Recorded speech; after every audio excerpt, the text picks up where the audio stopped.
Bonjour les amis, c'est Cyril de Lille. Et aujourd'hui, je vous parle d'un sujet qui fait beaucoup jaser et intrigant, la franc-maçonnerie. Qu'est-ce que la franc-maçonnerie? J'en ai parlé à travers de nombreuses vidéos, mais je n'ai encore jamais réalisé une vidéo entière sur le sujet. Alors voilà, la définition selon la franc-maçonnerie, elle est la suivante. Ce serait un groupe de pensée, un club de philosophie dans lequel on échangerait sur les sujets de société. Bien. Maintenant, qu'est-ce que c'est que la franc-maçonnerie en vrai? Bon, évidemment, c'est le cœur de ma vidéo.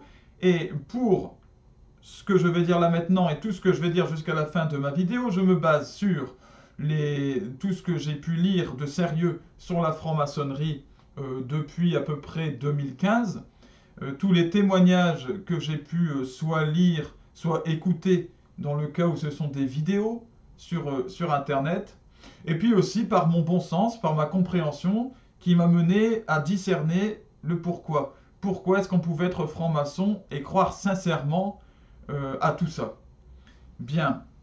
Alors en vrai, c'est un groupe très secret, hein, il n'y a pas de scoop, je crois, à ce niveau-là, tout le monde le sait, à l'accès restreint, qui demande une adhésion financière importante et qui trie ses membres après une enquête sur leur vie, leurs habitudes, etc. Une enquête assez minutieuse. Donc l'accès est restreint, il y a un tri qui est fait, déjà au niveau de l'argent que vous devez payer, et puis sur votre vie. Beaucoup de ces membres, ceux qui vont le plus loin dans la révélation, mais j'y reviendrai, sont des gens de pouvoir, des gens fortunés, des grands patrons, ou alors ayant du pouvoir politique, des députés, des ministres, etc. D'ailleurs, par exemple, sous François Hollande, nous avions 82% de nos ministres qui étaient francs-maçons. Voilà. Et je crois que ça doit être à peu près la même chose aujourd'hui sous Emmanuel Macron. Donc ces gens, et puis dans les députés aussi, il y a plus d'un tiers de nos députés qui sont francs-maçons. Donc ce sont des gens qui ont une influence vraiment très importante aujourd'hui et qui ont un pouvoir de décision direct. J'y reviendrai aussi. Qu'est-ce que la franc-maçonnerie maintenant à l'intérieur? À l'intérieur, étonnamment pour un simple groupe de pensée, il y a des rites, il y a des symboles philosophiques, vous savez, le fameux compas et l'équerre. Hein, pour ceux qui ne connaissent pas, bien, il y a un compas vers le bas, plutôt une équerre vers le bas et un compas en haut. Et les deux forment un espèce de losange du coup, accolés l'un à l'autre, et donc un losange qui représente un groupe fermé. Et il y a un dieu auquel croire, encore plus étonnant pour un groupe de pensée. Ce dieu est appelé le fameux grand architecte de l'univers. Et là, pour le représenter, eh bien, il y a un symbole qui est repris en fait de l'Église catholique. C'est un triangle avec un œil à l'intérieur, un œil assez haut. C'est un symbole qui sert aussi à désigner ce qu'on appelle les Illuminati. Alors, je réaliserai probablement une vidéo sur eux particulièrement, mais les Illuminati sont tout simplement un groupe des francs-maçons. C'est directement lié. Ce sont les gens qui ont le plus de pouvoir de décision parmi les francs-maçons, en fait. Alors justement, nous allons parler de ce symbole dont je viens de parler, le triangle avec l'œil, pour comprendre la différence principale entre les catholiques et les francs-maçons, et donc pour comprendre on va dire, le mode de pensée franc-maçon, la mentalité, comme on dit. Pour les catholiques, donc, le triangle symbolise la Trinité, tout simplement. La Trinité, qu'est-ce que c'est? C'est Dieu unique, un seul Dieu, en trois personnes. Eh bien, le triangle, c'est un seul triangle unique en trois angles. Voilà. Et donc l'œil qui représente tout simplement la vie. Pour les francs-maçons, ce triangle n'est plus un triangle. Il est à voir de manière verticale, il devient une pyramide.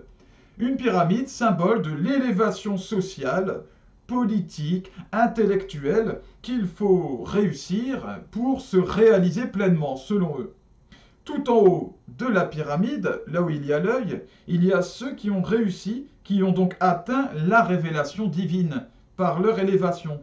La révélation divine, mais d'un Dieu qui n'est pas le Dieu catholique. Attention, qui n'est pas le Dieu d'Israël, qui n'est pas le Dieu unique des religions monothéistes. Tiens donc, qui est donc ce Dieu? Nous allons le voir. Alors, ceux qui ont réussi, qui sont allés en haut, surplombent la masse en dessous, le bas de la pyramide est composé donc de la masse des ignorants, des idiots utiles, et pour paraphraser un ancien président, la masse des sans dents. Vous savez, c'était François Hollande qui avait dit ça. François Hollande qui n'a pas caché sa grande amitié pour la franc-maçonnerie. Hein. Eh bien, ces gens forment donc le bas de la pyramide et ils servent à ceux qui veulent réussir, hein, à s'appuyer dessus. Les riches qui écrasent les pauvres, si vous voulez, les gens qui s'élèvent socialement et qui donc utilisent les autres pour réussir et vont leur marcher dessus quelque part pour aller vers la révélation. En somme, il faut devenir, selon la franc-maçonnerie, érudit, c'est-à-dire amasser un grand nombre de connaissances, devenir presque un puits de science.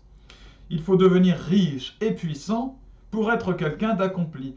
Je précise d'ailleurs que de nombreux francs-maçons, effectivement, sont de grands érudits et ils utilisent leurs connaissances pour troubler les gens sur, justement, la franc-maçonnerie et sur ce qu'elle est réellement. Bien. Maintenant, pour grandir dans la franc-maçonnerie, il y a une échelle de grades à passer que l'on nomme degrés. Voilà. J'y reviens, il y a en tout 33 degrés à passer. Que découvre-t-on au fur et à mesure de ces degrés? Là, je vais me baser en particulier sur les témoignages d'anciens francs-maçons qui ont quitté la franc-maçonnerie, comme Serge Abad-Galardo, dont je place la vidéo dans la description. Hein, la description qui explique que la franc-maçonnerie est une secte luciférienne. Serge Galardo est allé jusqu'au 18e degré. Hein. Alors, il faut avancer dans ces degrés pour aller au bout, donc tout en haut de la pyramide, au bout de la révélation du secret maçonnique. Et pour comprendre qu'en fait, leur dieu donc est Lucifer, c'est-à-dire Satan. Il a gardé son nom d'archange, Lucifer, comme s'il n'était pas damné, comme s'il était encore au ciel. Bref, la franc-maçonnerie constitue une voie d'accès royale, en fait, vers le satanisme. Si bien que, comme l'a écrit un spécialiste de la franc-maçonnerie, écoutez bien, si tous les francs-maçons ne sont pas satanistes, hein, eh bien oui, ceux qui sont restés dans les premiers degrés, qui sont restés au niveau groupe de philo, eh bien ne sont pas satanistes, et peuvent même, en fait, agir avec bon cœur. Eh bien, malgré tout, tous les satanistes, eux, sont francs-maçons. Puisque c'est au fur et à mesure des degrés de la franc-maçonnerie que vous découvrez des secrets qui vous sont dévoilés. Et à partir du 30e degré, eh bien, on vous dévoile que, en fait, le dieu maçonnique est Lucifer. Et donc, vous rejetez à cette occasion la Bible, Jésus-Christ, et vous choisissez de servir Lucifer. Voilà. Et après les 33 degrés, eh bien, vous avez une voie d'accès vers le satanisme pur et dur. Donc voilà pourquoi tous les satanistes sont francs-maçons. La franc-maçonnerie est donc, selon certains, comme je le disais, la religion satanique par excellence. C'est en fait une organisation luciférienne. Comment maintenant comprendre qu'on peut adorer le diable? Et c'est là que j'ai compris, moi, avec mes petits neurones. Comment se dire que Lucifer est quelqu'un de bon et qu'on peut le servir? Eh bien, leur logique est la suivante. Toute l'histoire présentée par la Bible serait une calomnie contre Satan. Donc, tous les passages où nous avons dit que le diable est méchant, qu'il est mauvais et qu'il faut suivre Dieu, eh bien, ce serait du mensonge. Selon eux, Satan, donc, était autrefois un archange nommé Lucifer. Lucifer signifie porteur de lumière. Mais je rappelle que Lucifer s'est damné, s'est coupé de Dieu, est tombé en enfer sous le poids de la condamnation et qu'il cherche à entraîner avec lui tous les hommes et que depuis il est le diable, c'est-à-dire Satan. Eh bien, selon eux, ce Lucifer voudrait apporter la véritable lumière aux hommes, la lumière de la vérité qu'il aurait proposée à Adam et Ève en serpent tentateur. Mais cette image, de toute façon, ne serait pas très juste. Dieu l'aurait présentée comme ça par jalousie, en fait, parce qu'il voulait garder cette lumière pour lui. Nous retrouvons là le mythe, dans la mythologie grecque, de Prométhée. Prométhée, c'est un homme qui voulait apporter le feu physique en tant qu'élément aux hommes sur Terre. Les hommes vivaient dans le noir et dans le froid en ce temps-là. Et Zeus, le roi des dieux, eh bien, voulait garder pour lui le feu et ne voulait pas le donner aux hommes, ce méchant Zeus. Et donc Prométhée, eh bien, par héroïsme, il a pris le feu dans le mont Olympe, là où vivait Zeus, et il l'a ramené aux hommes. C'est depuis ce temps-là que nous avons la lumière et la chaleur. Et Zeus, du coup, a fait punir Prométhée. Il l'a enchaîné à une montagne et l'a condamné à avoir le foie éternellement dévoré par un vautour. Son foie se régénérait constamment. Et donc, eh bien, dans la franc-maçonnerie, on retrouve cette idée que, eh bien, Lucifer, en fait, serait notre Prométhée à nous. Il aurait voulu nous apporter cette lumière de la connaissance, cette capacité de réussir par nous-mêmes les choses, par notre mérite, hein, en faisant mieux que les autres, en écrasant les autres, eh bien, on peut réussir. Voilà la véritable lumière. Et Dieu, donc, l'aurait puni en mentant sur lui tout au long de la Bible et en inventant toute cette histoire. Donc, Jésus aussi, évidemment, dans les évangiles, l'aurait calomnié, selon les francs-maçons, en disant que Satan était père du mensonge, qu'il nous volait du mal, qu'il voulait nous perdre, et là aussi, ça serait par jalousie. Tout ceci, évidemment, je le précise, est complètement contraire à la doctrine catholique. J'enregistrerai une vidéo où j'expliquerai pourquoi il est impossible d'être franc-maçon et catholique, et quels sont les points d'opposition formelle. Les francs-maçons sont très doués pour se faire passer pour inoffensifs, puisqu'ils sont cultivés, savent utiliser la langue. Donc aujourd'hui, ils font les copains du catholicisme, le copain aussi des musulmans, le copain de tous les croyants. Les copains. C'est comme ça qu'ils peuvent réussir, évidemment.